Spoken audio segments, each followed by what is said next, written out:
direction. The fact that you were leaving town. Now the word was thrown in my direction to something that I had to figure out. All happened. This is where I have sex. I have sex out there too, but not when Bobby's here. Play each and every day that you wired to win. Fine, I hope you're fine. Fine, I hope that you're doing fine. So talk about your 2004 South by Southwest experience. So long ago now.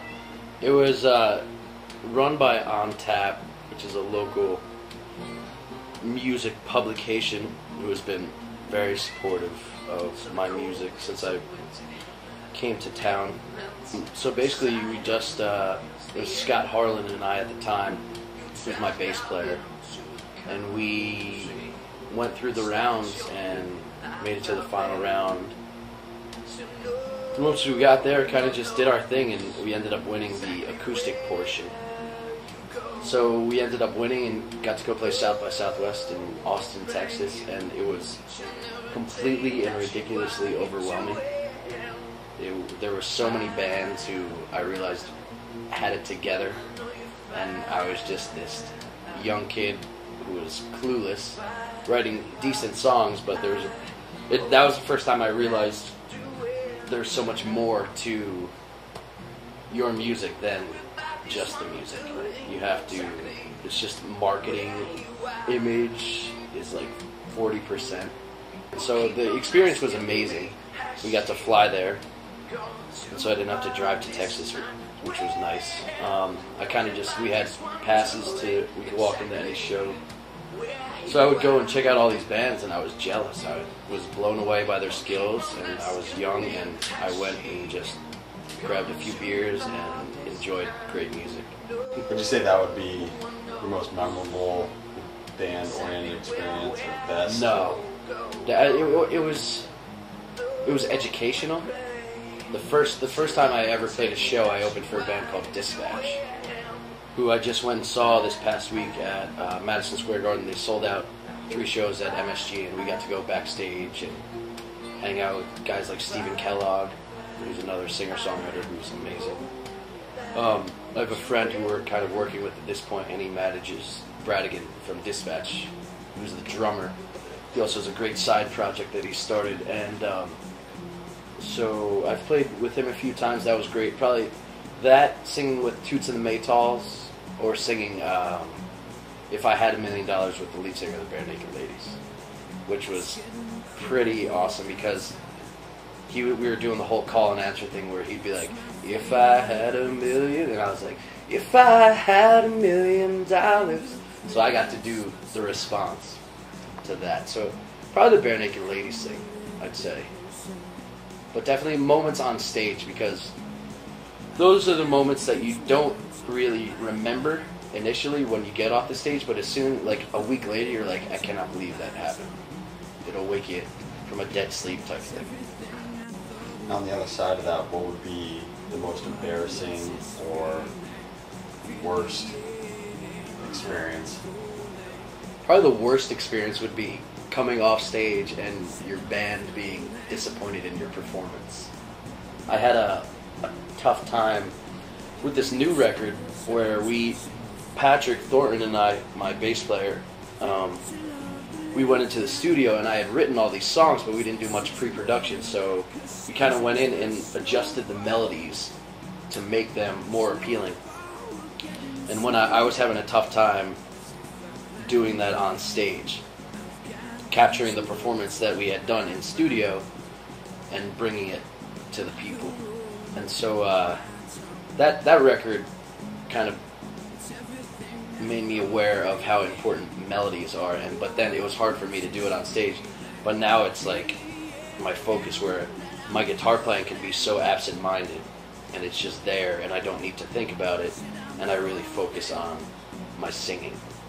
Whereas I used to just sing, and when I play solo shows, I mix it up a lot, like a lot of improv and not really having to stay inside the box. But when you're in the band environment, you need to make sure everyone is on the same page and we're following each other. It's basically you're walking hand in hand into a battlefield, but when you're by yourself, it's just like random shots. You can do whatever you want.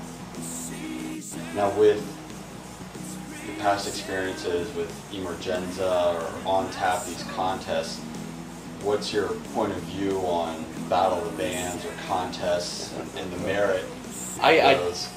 I dig it when we win. The South by Southwest thing, probably because we won it. But that was a lot of fun. We got to go, to Texas and experience all that stuff and learn a lot. Whereas the Emergenza thing, there's a fee, and it's based on how many people are raising you make it to the next round based on this. And that is not what, music is not a competition. Music is something that you hold near and dear to your heart, and you should never feel uncomfortable or that you have to prove anything to another musician, whereas they should not feel that towards you. You should go out, share the stage, help your fellow musicians, and help spread the word about their music. Bobby Thompson, Magic Voyagers. Say something to the camera, Robert. Hola. Hola. I wanted Bobby to wear a chips and dip hat. He wouldn't do it. Just standing back there now. It's never about. You should, like, Bobby's in another band, but now he's going to be joining our band on the next record. So I think the Emergenza thing is poorly run. I think we were one of the more talented bands, but we couldn't get 100 people to come out to Jam and Java on a $25 ticket to raise their hand for watching us play for 20 minutes. It's more than $1 a minute to watch us play. With all these free shows, I'd rather have someone come out to a show where we're going to have a blast and going to really give them what they deserve, which is free music, because I can't give them anything that they're willing to pay for at this point. No, I'm just kidding. But like the band that ended up winning and going to play 930 Club, Free Lobster Buffet, I think the name of the band was, but two of the band members were teachers. And so they had all their students come out and just raise their hand, and I was like, we're screwed.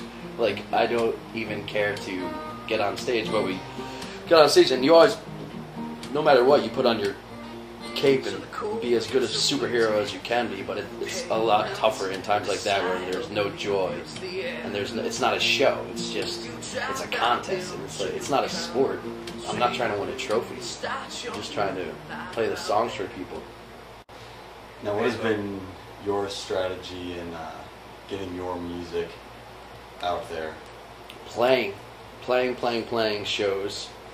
The MySpace thing has helped, but we were kind of getting the name out there before that whole I was aware of the MySpace email list. Make sure you're walking around. Even if you're shy, I'm shy at times, but Patrick, my friend and bass player, is just like, take a stack of CDs, take this mailing list. I saw that person dancing or getting into it, and go and make sure. If they don't want to sign it, so be it. Give them a sticker or something. If they're drunk, give them something so that they wake up and they had a sticker and they're like, oh yeah, those guys are pretty cool.